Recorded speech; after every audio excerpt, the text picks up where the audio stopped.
नमस्कार दोस्तों। आज का सब्जेक्ट है थ्योरी ऑफ मशीन। और सब्जेक्ट थ्योरी ऑफ मशीन के लिए एग्जाम की तैयारी कैसे करें, आज हम लोग समझने की कोशिश करेंगे।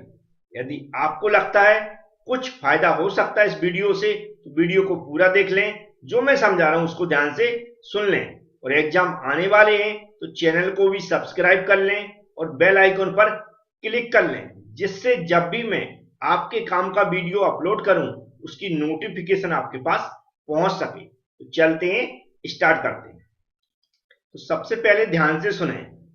यदि आप पढ़कर मतलब पढ़ाई करके एग्जाम निकालना चाहते हैं तो जो मैं यहां पर बताऊंगा उसको फॉलो करना है और सुनना भी है पहले। लेकिन यदि आप चाहते हैं कि कोई हमें इंपॉर्टेंट क्वेश्चन बता दे, वो वह मैं पढ़ लूं और वह आए या ना आए, हम कुछ भी लिखकर आ जाएं और पास हो जाते हैं, इसमें कोई भी परेशानी की बात नहीं है।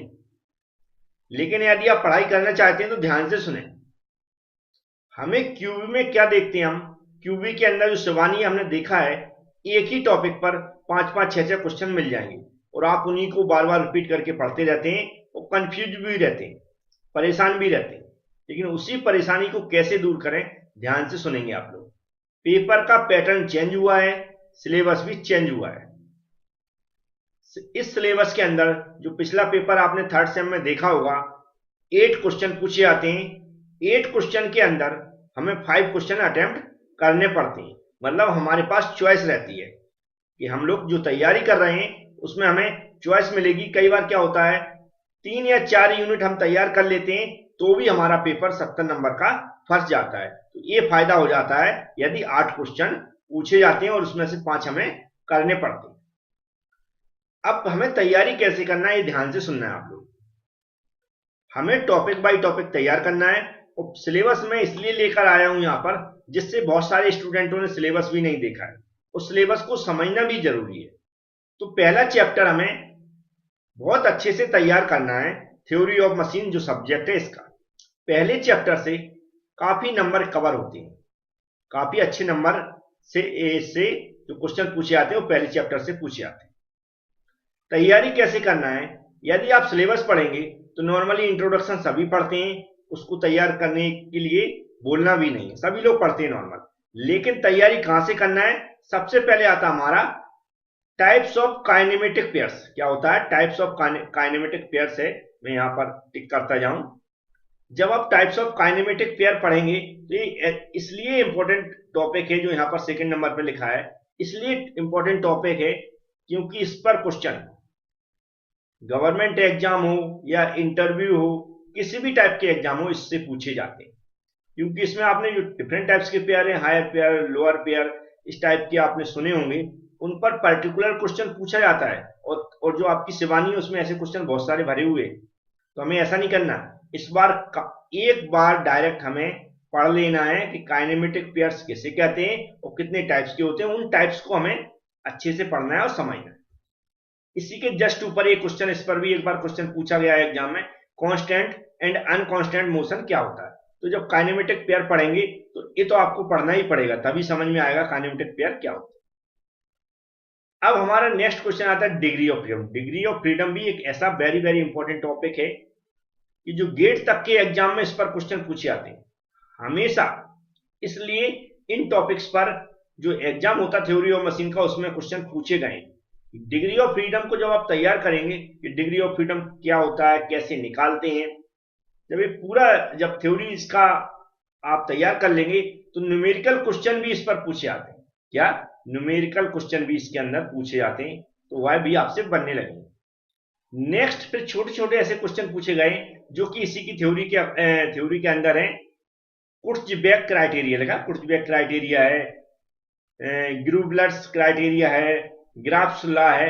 इन पर शॉर्ट नोट 3-3 नंबर के क्वेश्चन पूछे जाते हैं, बहुत बड़े क्वेश्चन नहीं पूछे जाते। थ्योरी के अंदर बता रहा हूं ये पूछे जाते। फिर एक और इंपॉर्टेंट क्वेश्चन है inversion of single and double slider crank chain. अब ये टॉपिक हम कैसे तैयार करें, तो डिफरेंट टाइप्स के सिंगल, जो inversion of single slider crank chain mechanism में, वो हमें पढ़ लेना है। फिर है हमारी double slider, crank chain mechanism, उनको भी पढ़ना है। इन्वर्जन पढ़ना है। एक इन्वर्जन में बहुत इंपॉर्टेंट टॉपिक है, आप पढ़ेंगे जब, क्या लिखा, विथवर्थ क्यूक रिटर्न मैकेनिज्म। इस टॉपिक पर थ्योरी भी पूछी जाती है, प्लस इस पर न्यूमेरिकल भी पूछे जाते हैं, याद रखें ना।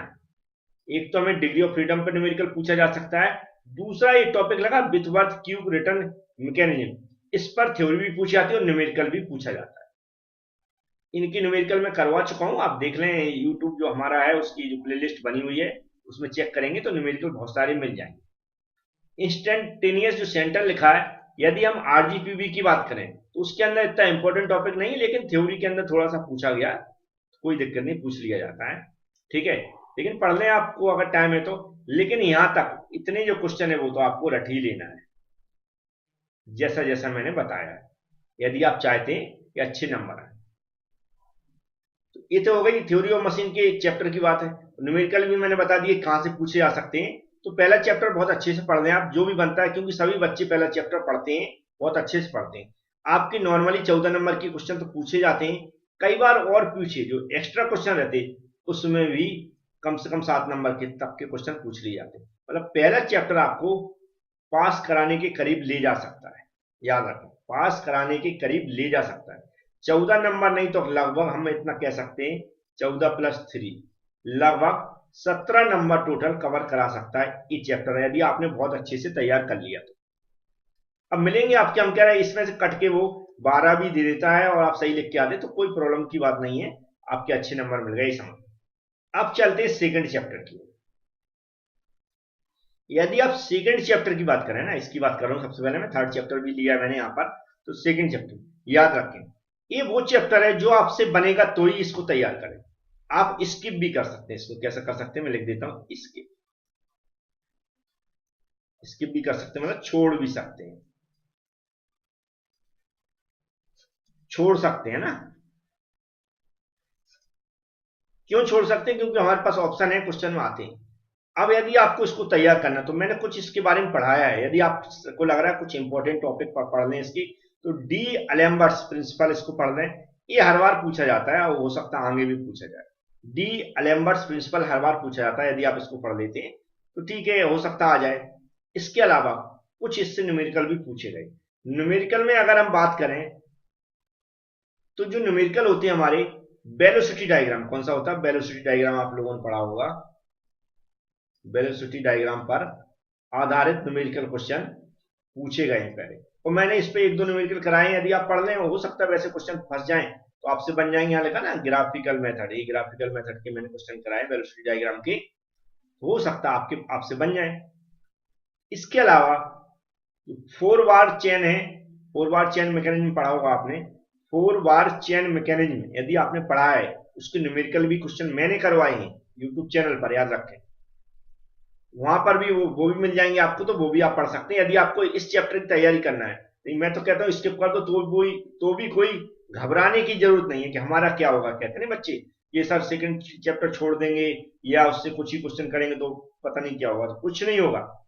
आप 70 नंबर का पेपर अटेम्प्ट करके आएंगे, हम कह रहे 65 नंबर का, 60 नंबर का भी अटेम्प्ट करके आते हैं तो बहुत अच्छी बात है, लेकिन परेशान नहीं होंगे आप। तो इसमें जो मैंने बताया 4 बार चेन मैकेनिज्म, 4 बार चेन मैकेनिज्म, इसके और वेलोसिटी डायग्राम की न्यूमेरिकल कर लें, और जो हमारा डी अलेम्बर्ट प्रिंसिपल कर लें, थ्योरी ज्यादा बनती नहीं है इससे, तो आप इतना तैयार कर सकते हैं। अब ये वेरी वेरी इंपॉर्टेंट हमारा चैप्टर आ गया, इससे 100% आईएमपी चैप्टर, और बहुत 100% क्वेश्चन पूछे आएंगे इससे। पहला जो क्वेश्चन बनता है इसमें सबसे ज्यादा कंफ्यूजन है, ये आता हमारा terminology of cam and follower. अगर थ्योरी क्वेश्चन बनेगा, जितने भी बनते हैं, मतलब बनेगा क्या, बनते हैं, ये जो टर्मिनोलॉजी है कैम एंड फॉलोअर की, इसके बारे में भी मैंने समझाया, वीडियो डाला है इंट्रोडक्शन कैम एंड फॉलोअर का, उसको देख सकते हैं। या फिर यदि आप एबी क्लास, हमारी एप्लीकेशन है, एबी क्लास एप्लीकेशन है हमारी, आपने देखी हो नहीं देखी हो, उसमें मैंने पीडीएफ प्रोवाइड की है, वीडियो लेक्चर भी प्रोवाइड किया है, पीडीएफ भी प्रोवाइड की है, हर तरह से मैंने वहां पर कोर्स बनाने की कोशिश की है। उतनी ज्यादा कीमत नहीं, जो क्यूबी आप खरीदते हैं उससे कम है। यदि आप पीडीएफ खरीदेंगे तो 99 है। और यदि आप चाहते हैं जो आपका फोर्थ सेम है उस पूरे सब्जेक्ट, फोर्थ सेम के all subject video plus PDF notes है ना, ये आपको सिर्फ 99 में मिल जाएगा। मतलब 1000 रुपए खर्च करने पड़ेंगे, सभी सब्जेक्टों को video lecture plus PDF lecture सब कुछ मिल जाएगा। किसने में 999 लिख दिया, मतलब 1000 रुपए समथिंग आपका खर्च होगा।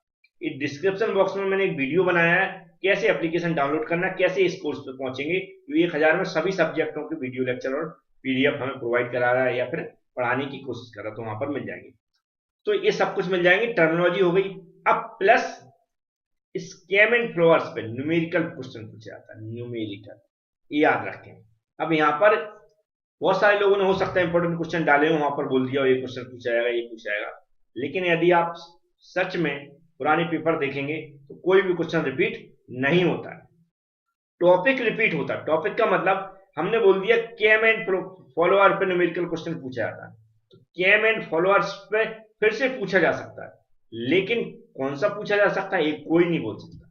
मैंने सारे पुराने पेपर देख लिए हैं, कहीं भी न्यूमेरिकल क्वेश्चन रिपीट नहीं हुआ है, इसलिए मैं टॉपिक बाय टॉपिक बता रहा हूं। जैसे पहले चैप्टर में जो विथवर्थ क्यूब रिटर्न मैकेनिज्म बोला था, तो उसका न्यूमेरिकल क्वेश्चन याद कर लें, मतलब समझ लें, डिग्री ऑफ फ्रीडम का समझ लें। और यहाँ पर कैम एंड फ्लोअर के जो भी न्यूमेरिकल है, मेन कंडीशन है, मैंने कम से कम जितने कराए हैं वो तो आप तैयारी कर लें, तो ये चैप्टर आपका कंप्लीट हो जाएगा और सेकेंड थर्ड तक हम लोग पहुंच चुके हैं।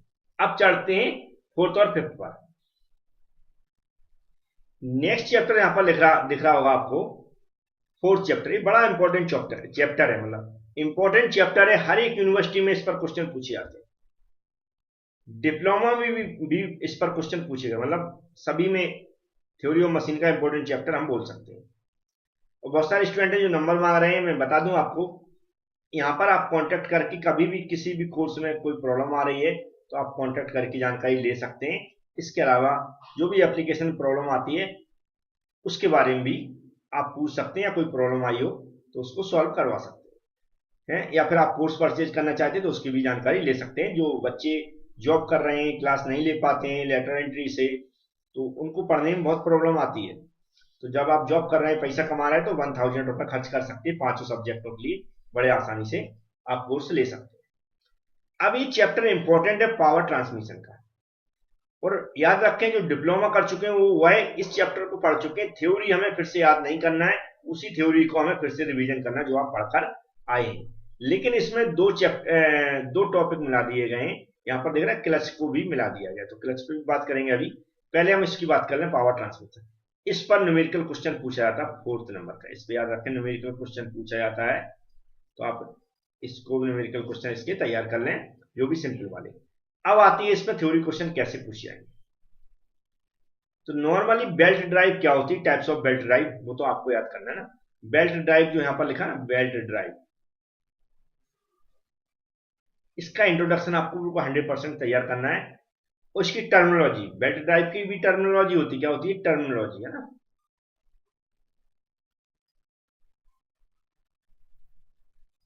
एंड टाइप्स, इंट्रोडक्शन में आपको याद कर लेना टाइप्स और टर्मिनोलॉजी।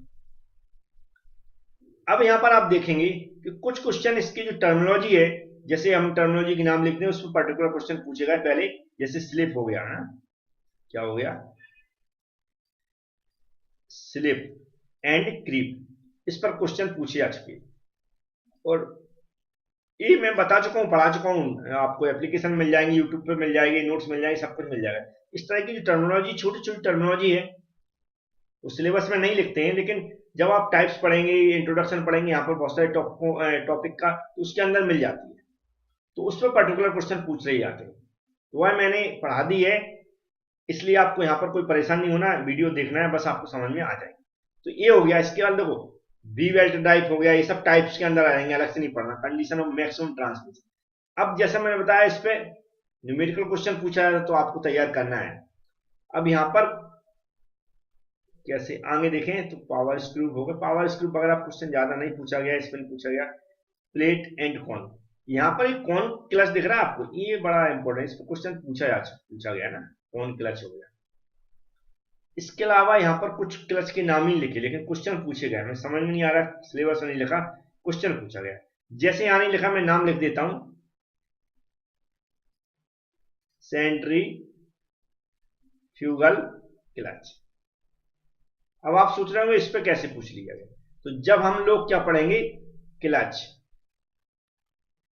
एंड इट्स टाइप्स पढ़ेंगे, तो टाइप्स के अंदर सेंट्रीफ्यूगल क्लच आ जाता, कौन क्लच आ जाता, तो ये टाइप्स के अंदर आ रहा है, इसलिए उन्होंने पूछ लिया, क्योंकि हम क्लासिफिकेशन तो पढ़ेंगे ना भाई, क्लच का इंट्रोडक्शन पढ़ेंगे, उसका क्लासिफिकेशन पढ़ेंगे, तो उसके अंदर सेंट्रीफ्यूगल क्लच भी लिखा आ जाएगा, तो उन्होंने क्वेश्चन पूछ लिया।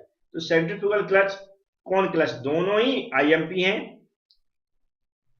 इसके अलावा single plate clutch, multi plate clutch, ये तो ऑलरेडी पढ़ के आए होंगे डिप्लोमा में, नहीं पढ़े तो फिर से पढ़ लें। ये लिखा प्लेट, लिखा प्लेट, मतलब शॉर्ट में लिख दिया उन्होंने प्लेट क्लच, लेकिन ये नहीं लिखा सिंगल प्लेट क्लच और मल्टी प्लेट क्लच। तो हम सिलेबस देखेंगे तो हमें लगेगा हमें इसको पढ़ना नहीं है, लेकिन उन्होंने कंफ्यूज कर दिया है, इसलिए आप सिंगल प्लेट क्लच, क्लच का जो टॉपिक है क्लच और single plate clutch, multi plate clutch, cone clutch, sorry centrifugal clutch और कॉन क्लच, ये पढ़ लें आपको, क्योंकि जरूरी भी है, एग्जाम में आ गया तो क्या करेंगे, तो इसको आप पढ़ लेंगे, उम्मीद है। इससे न्यूमेरिकल जरूर आएगा, थर्ड फोर्थ सेम से, मतलब आता है तो इसको न्यूमेरिकल भी तैयार कर लें, क्या कर लें, न्यूमेरिकल भी तैयार कर लें। फिफ्थ चैप्टर भी एक ऐसा है जिससे न्यूमेरिकल क्वेश्चन पूछा जाता है, न्यूमेरिकल कौन से, फिफ्थ चैप्टर से, इस वाले से, तो इसका भी न्यूमेरिकल तैयार कर लें। अब यहाँ थ्योरी क्वेश्चन में देखें तो लॉ ऑफ गियरिंग है ना, इस पर क्वेश्चन पूछा गया है, हो सकता है फिर से पूछा जाए, लेकिन क्वेश्चन रिपीट कम हुए हैं, इसलिए आप क्या करें, पढ़ लें फिर भी। टूथ प्रोवाइड नहीं, टाइप्स ऑफ गियर, हाँ टाइप्स ऑफ गियर जरूर पढ़ लें, यहाँ पे लगा types of gear, types of gear पढ़ लें, आप याद रखें, टाइप्स ऑफ गियर में ये सारे गियर यहाँ पर नाम लिखे, इस कवर हो जाएंगे, ठीक है, तो आपको फिर से पढ़ने की अलग से जरूरत नहीं, उसने लिख दिए, लेकिन टाइप्स ऑफ गियर जब आप पढ़ेंगे डिटेल्स में, डिटेल्स मतलब सभी टाइप्स के गियर पढ़ेंगे, जो खासकर यहाँ पर लिखे, जैसे स्पर गियर हो गया, बेवल गियर हो गया, वॉर्म गियर हो गया, हेलिकल हो गया, इस टाइप के जो गियर पढ़ेंगे आप, तो ये टाइप्स ऑफ गियर के अंदर आ जाएंगे, तो बार बार आपको तैयार नहीं करना। इसके बाद एक इंपॉर्टेंट टॉपिक आता है जिस पर न्यूमेरिकल क्वेश्चन बहुत बार पूछे गए हैं, वो है gear trend, epicyclic gear trend, compound gear trend. ये आप क्या करेंगे, अच्छे से पढ़ लेंगे जितने यहां पर लिखा, लेकिन इसके अंदर न्यूमेरिकल क्वेश्चन पूछा, न्यूमेरिकल क्वेश्चन जो सबसे बेसिक क्वेश्चन पूछा गया वो गियर की टर्मिनोलॉजी हो गई, गियर की टर्मिनोलॉजी, इस पर न्यूमेरिकल क्वेश्चन पूछा गया, वो गियर की टर्मिनोलॉजी आईएमपी याद रखें, कई बार गियर की टर्मिनोलॉजी नॉर्मल पूरा गियर एक्सप्लेन करने को आ जाता टर्मिनोलॉजी, वो तो आपको याद कर ही लेना हो, न्यूमेरिकल भी क्वेश्चन पूछा जाता है, इसलिए ये टर्मिनोलॉजी कैसी है, आईएमपी है, इसलिए इसको आप अच्छे से पढ़ लें, ठीक है, समझ गए होंगे आप लोग। इपीसाइक्लिक के जो गियर होते हैं किस टाइप के आते हैं, ये मैं करवा चुका हूं, ये भी आपको वीडियो मिल जाएगा, एक न्यूमेरिकल क्वेश्चन यदि आप देख लेंगे जो मैंने समझाया, फिर वैसे ही न्यूमेरिकल क्वेश्चन और भी पूछे जाते हैं, वो आपसे बन जाएंगे, आपकी जुबानी उसमें 2-3 क्वेश्चन दिए हैं, वो सब मैंने सॉल्व करा दिए हैं, तो इतनी परेशान होने की जरूरत नहीं है ना। तो गियर ट्रेंड के न्यूमेरिकल पूछे गए, मैक्सिमम बार पूछे गए, हम ऐसा कह सकते हैं, तो इसके आप न्यूमेरिकल तैयार करेंगे, गियर की टर्मिनोलॉजी पर न्यूमेरिकल तैयार करेंगे, 2 टाइप्स के न्यूमेरिकल आपको इसके अंदर तैयार करना है। आपको तैयार क्या करना है, आपको तो सिर्फ वीडियो देखना है, तैयार तो मैं करवा रहा हूं, आपको कुछ नहीं करना, परेशान नहीं होना, सिर्फ वीडियो देखना है, और वैसे याद रखें रिपीट नहीं होंगे न्यूमेरिकल क्वेश्चन, वैसे ही आएंगे, तो आपको सॉल्व करने का तरीका, फॉर्मूले, ये सब याद करने होंगे, क्योंकि बच्चे शिकायत करते सर आपने जो पढ़ाया था वो तो आया ही नहीं, ऐसा नहीं होता बेटा, आप पुराने पेपर देखें, क्वेश्चन चेंज होके आता है, लेकिन फॉर्मूले वही यूज होते हैं, तरीका वही यूज होता है, इसलिए आपको सीखना है, ना कि क्वेश्चन को रट लेना है। अब ये हमारा बैलेंसिंग है, स्टैटिक बैलेंसिंग, डायनेमिक बैलेंसिंग, ये क्या है, इस पर थ्योरी क्वेश्चन पूछे जाते हैं, है ना, बैलेंसिंग पर, तो थ्योरी क्वेश्चन तैयार कर लें, न्यूमेरिकल भी पूछा जाएगा तो हमें तो लगता है छोड़ दें आप, है ना, बनेगा भी नहीं, वो बन रहा है तो आप कर लें, कोई प्रॉब्लम नहीं, तो इससे थ्योरी पूछी जाती है। अब इंट्रोडक्शन टू वाइब्रेशन भी इसी के अंदर डाल दिया उसने, तो जो वाइब्रेशन के जो क्या बोलते हैं, क्या कॉजेज हैं और उनकी उनको सॉल्व करने का तरीका क्या है, कॉजेज, और जो कॉजेज हैं उसको उनको कैसे खत्म किया जाए, रेमेडीज बोलते हैं इसको, उस पर क्वेश्चन पूछा जाता है, तो वो भी आप तैयार करना। क्या वाइब्रेशन की कॉजेज आपको बहुत अच्छे से तैयार कर लेना, वाइब्रेशन की कॉजेज है ना। पूछा जाएगा तो कुछ भी पूछ लेते हैं, तो इंट्रोडक्शन पढ़ेंगे, आप कॉजेज तैयार कर लें, 2 टाइप्स के क्वेश्चन याद कर लें, सिंगल डिग्री ऑफ फ्रीडम वगैरह जो भी छोड़ छाड़ दें। ठीक है, कम से कम जितना मैंने बताया उतना आप तैयार कर लेंगे तो बहुत अच्छे नंबर आएंगे, बहुत अच्छे, मतलब ऐसा नहीं कि पास, बहुत अच्छे नंबर आएंगे और आप सारे न्यूमेरिकल सॉल्व कर देंगे। कम से कम हम जो अभी तो अब आपकी और तैयारी करवाएंगे, करवाने वाला हूं मैं। एग्जाम की टाइम टेबल भी वगैरह आने वाला है आपका, आप उसकी टेंशन ले लें, बस वीडियो देखते रहें और जो कोशिश करें जो मैंने बताया, अगर आप ये सब परचेज कर लेते हैं तो और आपको वहां पर नोट्स वगैरह मिल जाएंगे, तो और अच्छे से पढ़ने को मिल जाएगा, वो भी हिंदी इंग्लिश में नोट्स हैं, ये भी आपका वहां पर फायदा है। Thank you friends.